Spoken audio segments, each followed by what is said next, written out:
akan jadi host. Rasul selalu melaksanakan sholat fajar dan beserta doa setelahnya. Bagaimana doa khusus setelah sholat fajar?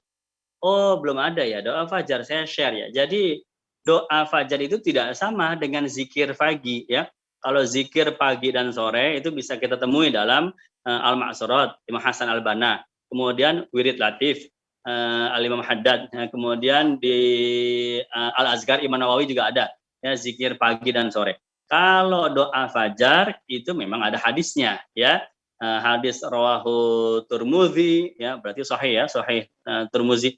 Kemudian sahih Tabrani, kemudian Abu Nuaim juga, Baihaqi juga ada ya. Ini doanya berbeda.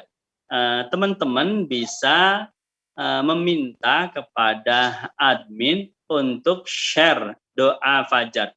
Sebetulnya doa fajar itu satu paket dengan audio keempat ya. Mungkin admin lupa men-share doanya, silahkan minta ya.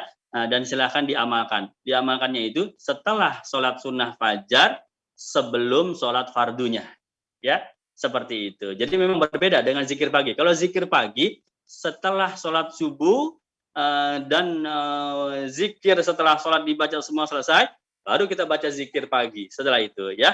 Nah, pertanyaan terakhir sekarang. Ustadz, Nabi sholat sunnah di rumah dan langsung sholat zuhur di masjid. Apakah beliau melaksanakan sholat tahiyatul masjid? Baik, teman-teman.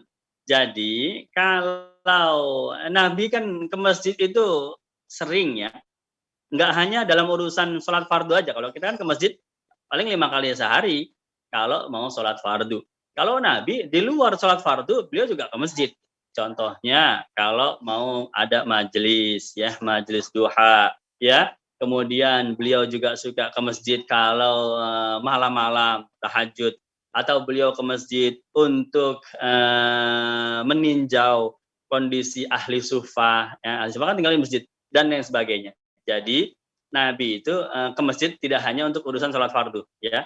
Nah, kalau ketika untuk urusan sholat fardu memang beliau begitu sampai masjid langsung maju ke depan mihrab pengimaman, langsung sholat. Udah, nggak ada sholat qobliyah, nggak ada qobliyah kan udah di rumah ya, nggak ada tahiyatul masjid ya. Jadi Nabi itu betul orang yang paling ditunggu-tunggu. Sahabat udah kumpul semua, begitu Nabi datang, blek ya udah langsung dikerjakan sholat sunnah, sholat fardunya ya. Jadi tidak ada, Nabi tidak mengerjakan dulu 2 rakaat, sahabat nunggu dulu, tunggu dulu Nabi lagi tahiyatul masjid, nggak ada ya. Tapi kalau Rasulullah datang ke masjid ketika untuk sholat, untuk majelis duha, untuk hal-hal yang lain, itu Nabi mesti tahiyatul masjid. Ada satu tempat kesukaan Nabi, walaupun nggak selalu di situ, tapi ya sering di situ.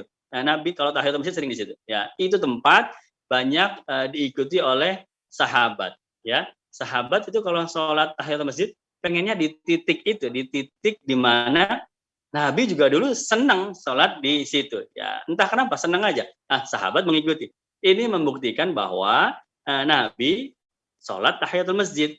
Ya, tapi untuk urusan sholat fardu, beliau memang nggak tahiyatul masjid. Loh, kalau begitu bagaimana Ustadz? Nah, ini dijawab oleh ulama fikih bahwa sholat tahiyatul masjid itu salah satu sholat sunnah yang bisa digabung niatnya.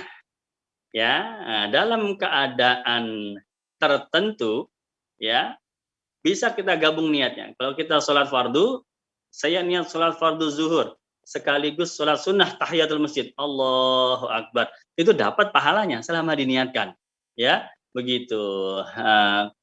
Contohnya, kalau kita datang ke masjid dalam keadaan buru-buru, ternyata sudah dimulai, nggak sempat dulu 2 rakaat tahiyatul masjid, ya langsung aja gabung. Ya, Allahu Akbar.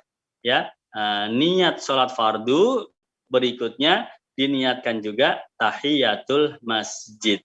Ya, nah inilah dia yang dikerjakan Rasulullah Shallallahu Alaihi Wasallam ketika beliau ke masjid dalam rangka sholat fardu. Jadi memang beliau masuk langsung mengimami. Ya, ternyata digabung tahiyatul masjidnya dengan sholat fardu. Tapi kalau waktunya longgar, kita ke masjid jedanya masih lama, masih 10 menit lagi, kadang ada timer iqomah kan, ya masih lama, masih 5 menit lagi, wah cukup ini mah 2 rakaat, ya jangan digabung ya, karena Nabi juga kalau beliau sedang dalam kondisi yang lain tidak digabung tahiyatul masjidnya ya. Baik, itu seputar tahiyatul masjid dan sekaligus menjadi pertanyaan terakhir untuk kita semua ya.